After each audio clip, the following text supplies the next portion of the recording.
Hey, what's going on, folks? It's Mike here, and welcome to the next lesson in our D programming language series. In this lesson, we're going to continue talking about structs, this time visiting another special member function known as a copy constructor. Now, I want to go ahead and start off this lesson with a piece of code here and see if you see something peculiar. And again, if you're coming from a language like, say, C++, where you've written copy constructors in your sleep, this will be familiar. But for those of you who aren't familiar, let's go ahead and do a little bit of a puzzle here, and otherwise see how we do things in the D language. So what I've got here is a struct of type T. I've got two fields here that are publicly available. I've got my constructor here and a destructor, as we've learned about here. And then I've got a little bit of code here that I want to go ahead and show you. And again, all the work that's being done here is I'm just setting up a constructor here, printing out a value, and then setting one of the fields to this value. And my destructor, I just call this print message here. So in my code here, I'm going to first create one object here and pass in a value of 1 to set some of its fields up.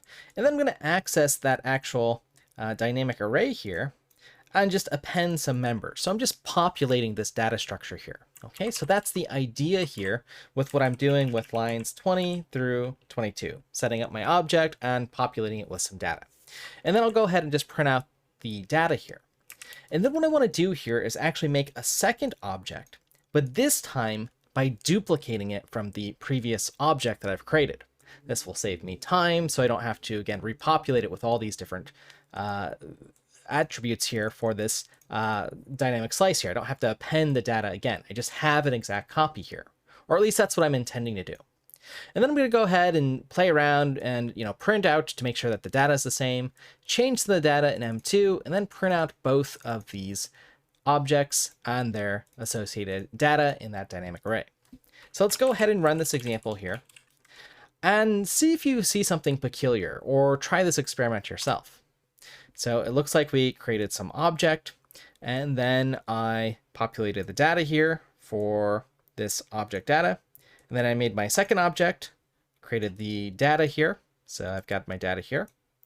And then I went ahead and changed object 2's first element here, which was originally 5, to a 7. Okay. But here's the peculiar thing that happened. Well, object 1's data is now 7 as well. So something really interesting is going on here that has, pooled together a few different concepts that we've learned about in the D programming language.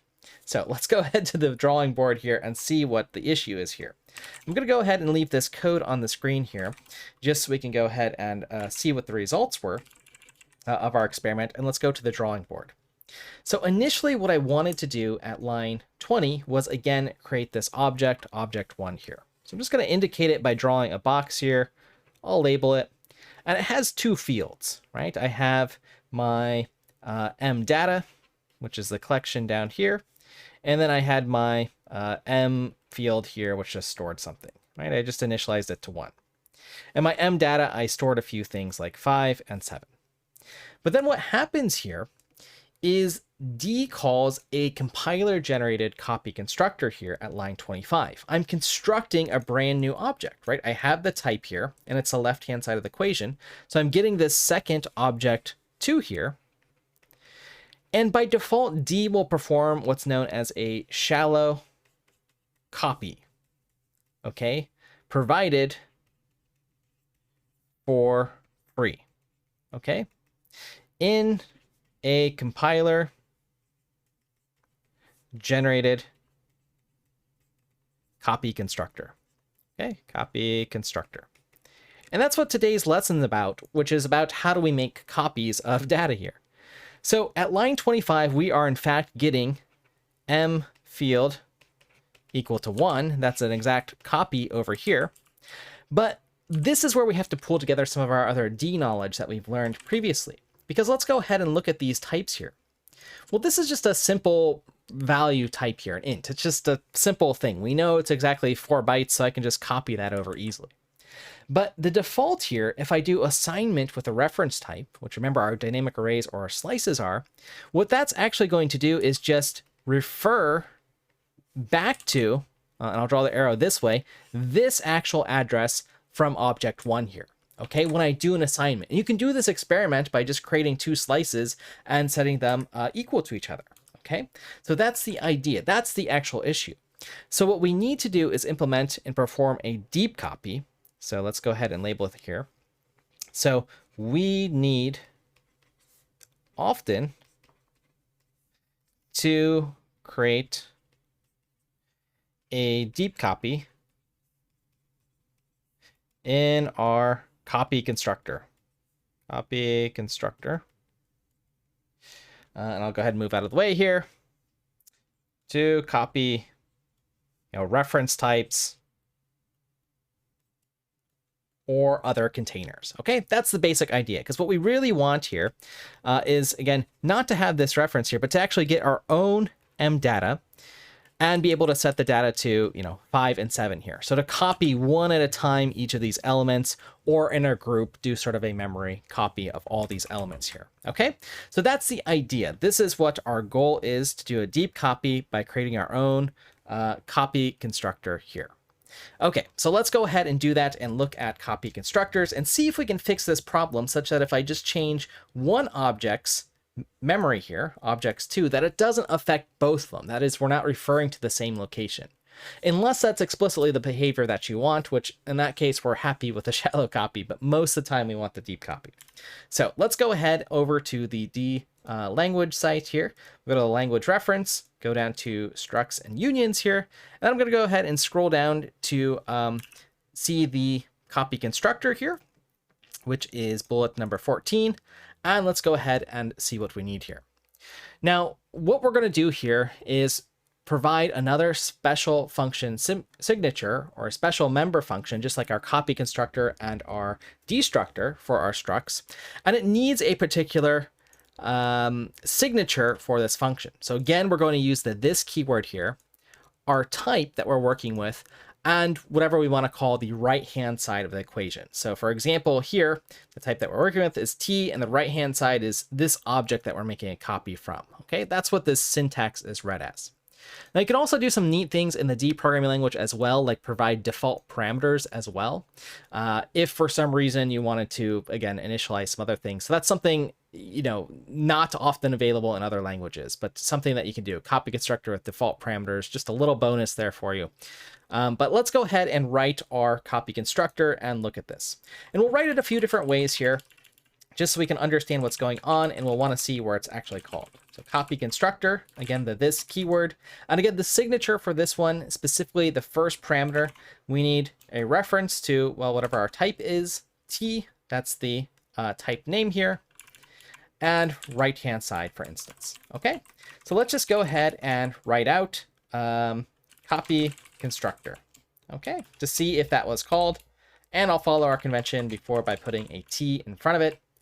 And then let's go ahead and let's just run this and see if that affected the behavior of our program. Okay. Well, first and foremost, it did affect our behavior because now we're getting some sort of error here. So it looks like, in fact, our program is running.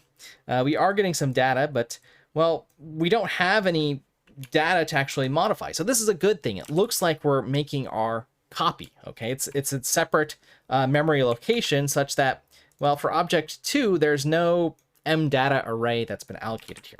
Okay, so what does that mean to copy over the data? Well, we have to do this ourselves here. So what I want to do here is say my M field is equal to the right-hand side's M field.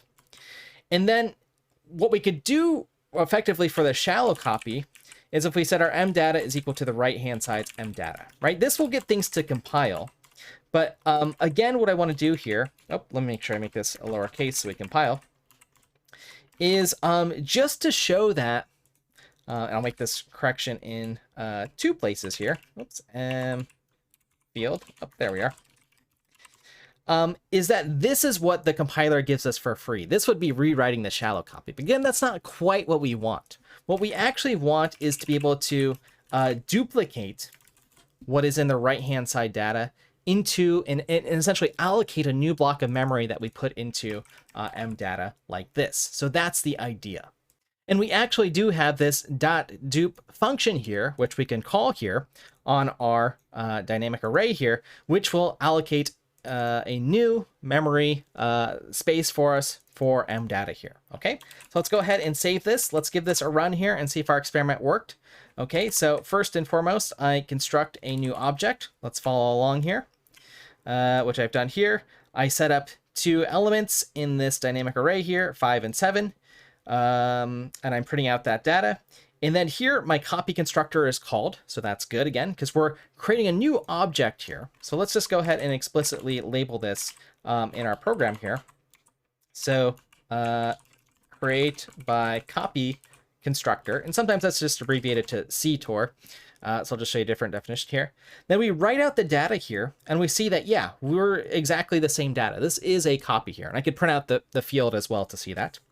And then what happens is if I change objects to data, the first index to 7, well, that is changing here, and it's not affecting object 1. So perfect. We've implemented our copy constructor and perfectly performed what is known as a deep copy, giving a new memory space for our new object in all of its fields here.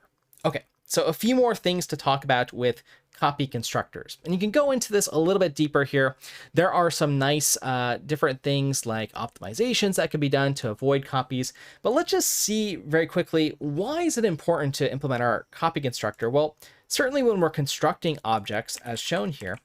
But for instance, I mean, if I'm just creating a function here, like let's just call this function foo here, and let's go ahead and pass in of type t, some object here.